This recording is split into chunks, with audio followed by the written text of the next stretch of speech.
Well, good morning, New Vine. Good morning, visitors and everyone online. I want to welcome you to church this morning and a special welcome to our mums. Happy Mother's Day. If we haven't met yet, my name is Sheriden. I'm the Associate Pastor for Children and Families here at New Vine. I'm also a mum. I have 2 young kids of my own, and I thought, seeing as it's Mother's Day, we might kick off this time with a bit of a reflection on the special role of mums. And I thought, what better way than to share with you some of my favourite mothering memes.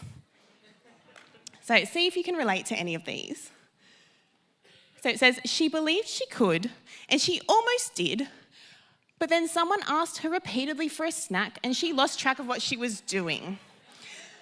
This is me on like a daily occurrence at the moment. And then there's this one. I don't know if you can read it with the white writing. It says, a mother is a person you can always call to see how long chicken lasts in the fridge.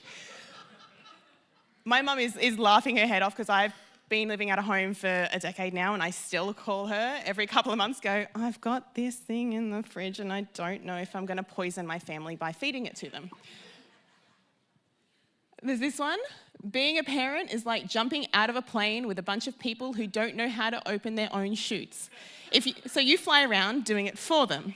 Then you hit the ground, but you don't die, you get up and cook dinner.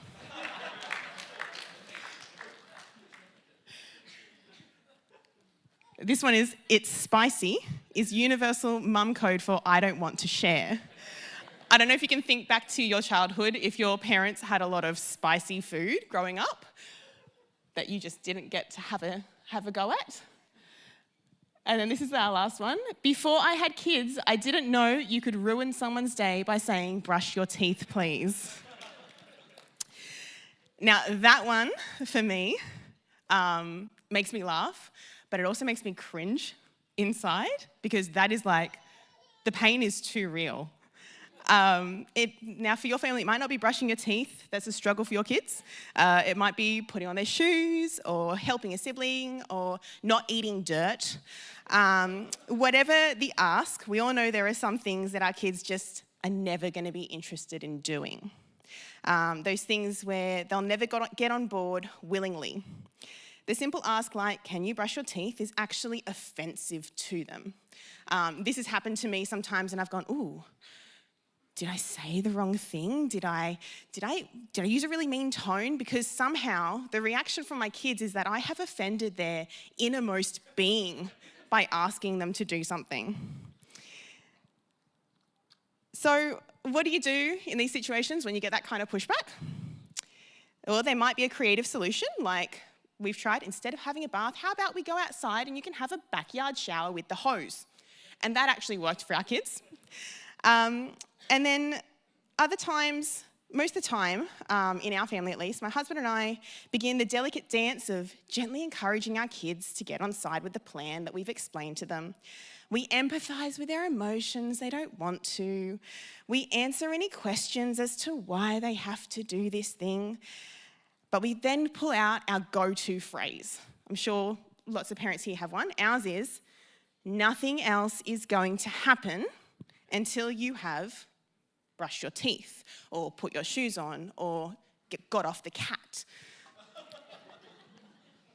Sometimes this delicate dance turns into a bit of a wrestling match or a battle of wills, but we keep going back to our go-to phrase as we try to guide our kids back to the task at hand until finally we get some cooperation. Although most of the time, it's a begrudging cooperation. They'll do it, but they won't be happy about it. And you'll know they're not happy about it. And this image of refusal and eventual reluctant obedience is what we see happening in the book of Jonah. It's a pretty good comparison to the situation between God and Jonah. And by way of recap, I'll explain this. We've previously covered chapters 1 and 2. And the book opens by saying, the word of the Lord came to Jonah, son of Amittai, go to the great city of Nineveh and preach against it, because its wickedness has come up before me. So this is the request from God. And what does Jonah do? He hears and says, yeah, nah. He has absolutely no desire to go to Nineveh. It's the capital city of Assyria, an arch enemy of his own nation, Israel. And so he isn't going anywhere near those guys. So he turns tail and runs in the opposite direction. He jumps aboard a boat and tries to sail beyond God's reach to avoid the task from God. But God pursues Jonah, and he follows him out to sea and draws him back by sending a storm to interrupt his flight. It's God's way of saying, nothing else is going to happen until you go to Nineveh. And even then, Jonah resists and tries more drastic measures of getting out of God's task for him. He tells his shipmates to throw him overboard into the wild sea, arguably with the aim that he won't come out again. And yet God intervenes again and sends a great fish to swallow Jonah and rescue him from death. Nothing is going to happen until you go to Nineveh, Jonah. And in the belly of this fish, Jonah finally relents of his stubborn attempt to get out of what he's been told to do. He accepts that God is the one in charge, and he agrees to cooperate. But he's still not happy about it. It's that typical parenting situation, the begrudging obedience that comes at the end of a battle of wills. Well, this is where we start today. We're turning to chapter 3 of the book of Jonah. Jonah's just been vomited back onto shore by the fish. A lovely picture. And I'm going to invite Mon to come up and read the first 4 verses of the chapter for us. Yeah, give her a hand.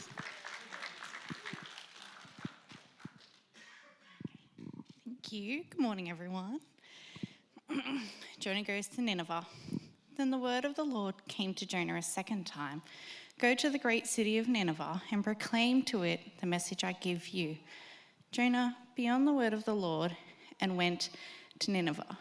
Now Nineveh was a very large city. It took 3 days to go through it. Jonah began by going a day's journey into the city, proclaiming 40 more days and Nineveh will be overthrown. Thank you. So God calls Jonah again with the same set of instructions. Go to the great city of Nineveh and proclaim the message I give you. Now, this idea of Nineveh as a great city or a very large city, it echoes a pattern that we've seen in previous chapters in Jonah of this idea of things being great. There's a great storm, a great fish, and now a great city. And this idea behind this is in line with the satirical style of the book. And it emphasises the sheer size of the city and its power. So we are here meant to read that Nineveh is a city of enormous proportions and great might. The Assyrian Empire, of which Nineveh was the capital, was not a power to be trifled with. The Assyrian army was notoriously ferocious. Their violence and atrocities were so horrifying that they're still recognised by historians as one of the most terrifying and brutal powers in history. And then in verse 4, we read Jonah's actual proclamation to these guys. 40 more days and Nineveh will be overthrown. Now, there's a few interesting points to make about Jonah's proclamation. First, there is an ambiguity about the message that Jonah preached. In other Old Testament prophetic texts, when we read that the word of the Lord came to a prophet, the text then would go on to tell us the exact message that they received. But we don't read this in Jonah. Instead, verse 1 just tells us that God gave Jonah a message. We don't get to read what the actual message was, the exact wording. It could be that what we read is the exact wording from God, but it could also be Jonah's summary. We just don't know. Which leads to our second point. Where other prophetic texts are usually quite lengthy and have a lot of details, Jonah's sermon is remarkably brief. It's only 5 words long in the original Hebrew. Because the proclamation is so brief, there's a lot of information missing. All Jonah tells Nineveh is that some kind of judgment is coming and when to expect it. He doesn't actually tell them who it is that's bringing judgment on them, why it's coming, and how it's going to happen. And conveniently, Jonah forgets to let Nineveh know if there's any chance of averting this judgment. He doesn't tell them if Nineveh has an opportunity to change their ways. And the third point is the original Hebrew word that we translate as overthrow, it more literally translates to overturned. Now, most of our translations stick with overthrow because when this term is used in relation to a city, it generally means destruction. But so why make the point of it? Well, if we read the message as overturned, it could be a humorous hint from the author about how Nineveh is going to respond, which is something we'll look at shortly. What we see here is another ambiguous play on words, where Jonah meant for the Ninevites to hear a message of destruction, but God intended an overturning of hearts. And so Jonah's actions in this, I really like Tim Mackey from the Bible Project. He calls it prophetic sabotage. Jonah does the bare minimum, like a child who declares they're full after one mouthful of dinner. He cooperates with God, but only just. And we would expect from this lackluster preaching that Nineveh would either ignore or rebuke Jonah. However, what we see is the opposite. Now I'm going to invite Mon to come back up and read the rest of this chapter, which gives us the response from Nineveh.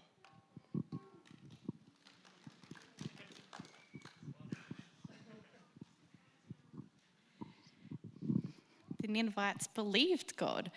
A fast was proclaimed, and all of them, from the greatest to the least, put on sackcloth.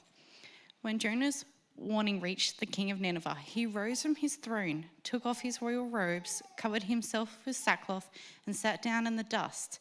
This is the proclamation he issued in Nineveh. By the decree of the king and his nobles, do not let people or animals, herds or flocks taste anything. Do not let them eat or drink. But let the people and animals be covered with sackcloth. Let everyone call urgently on God. Let them give up their evil ways and their violence. Who knows? God may yet relent and with the compassion turn from his fierce anger so that we will not perish. Thanks, Mon. Give her a clap. She had to get up twice.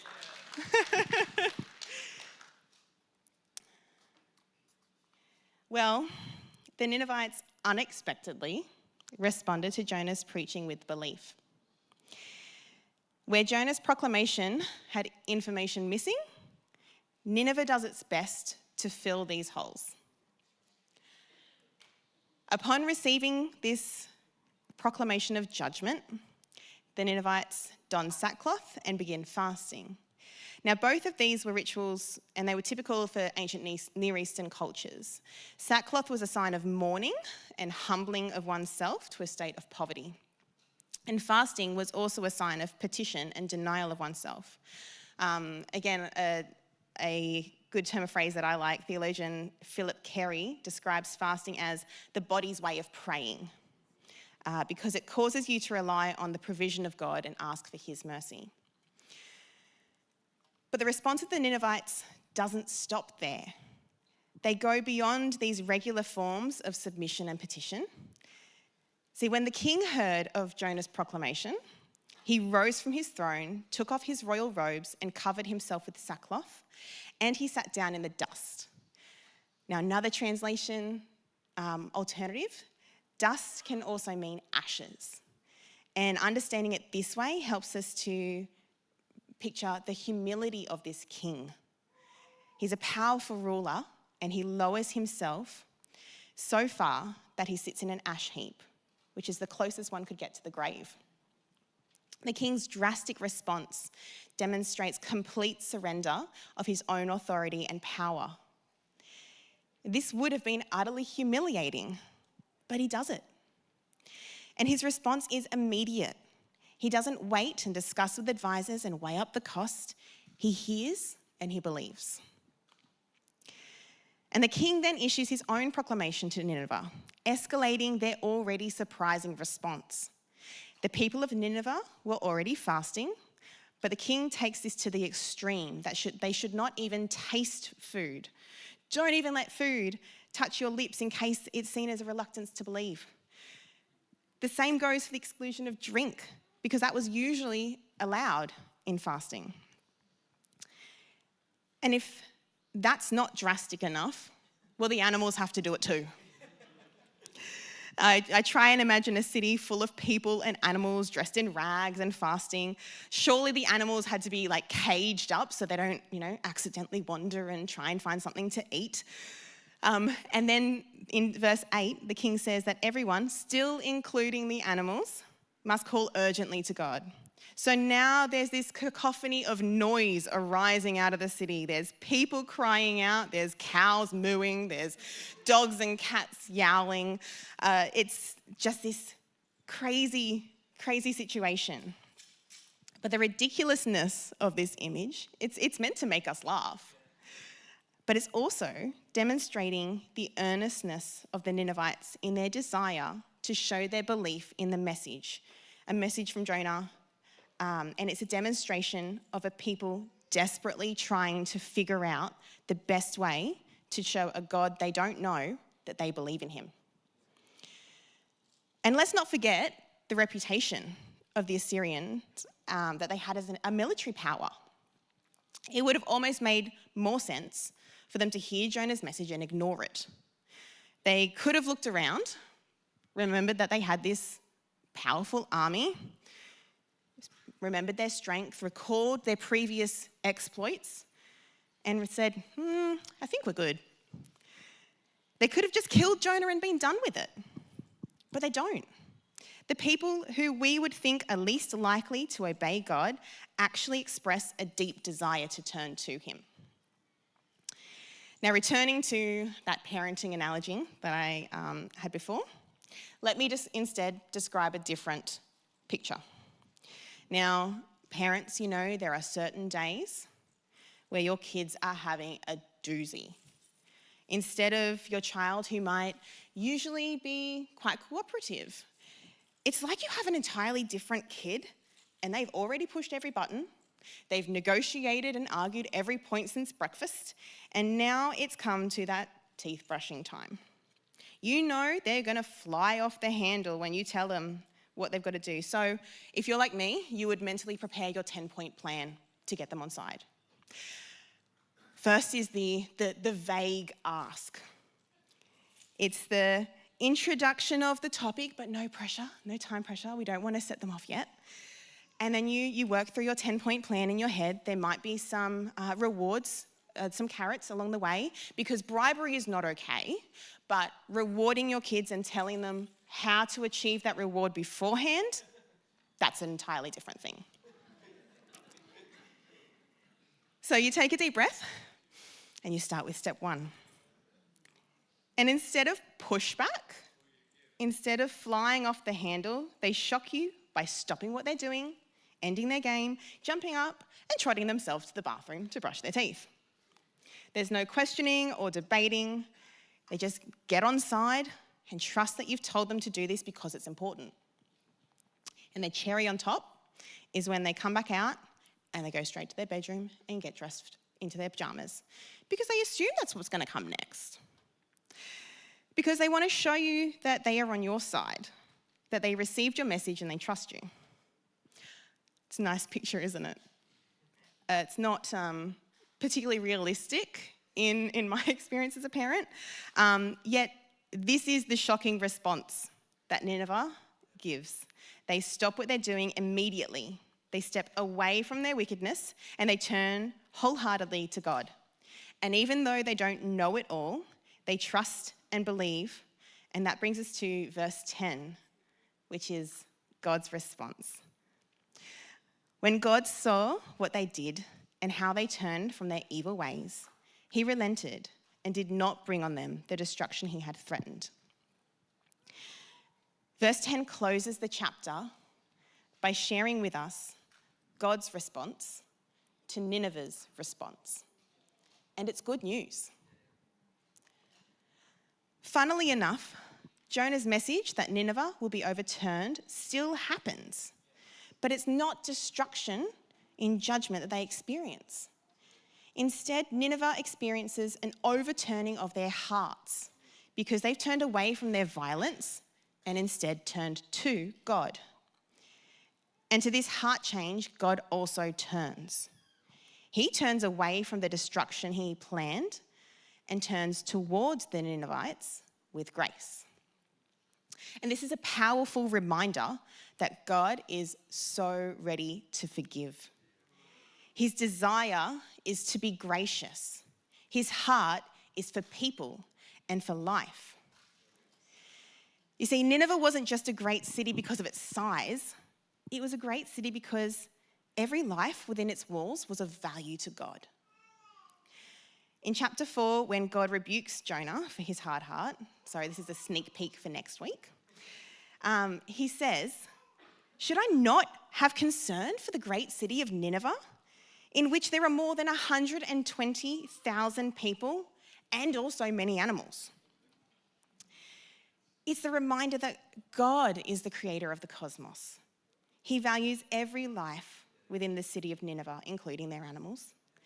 He cares deeply for each person and desires that they experience the full and good life.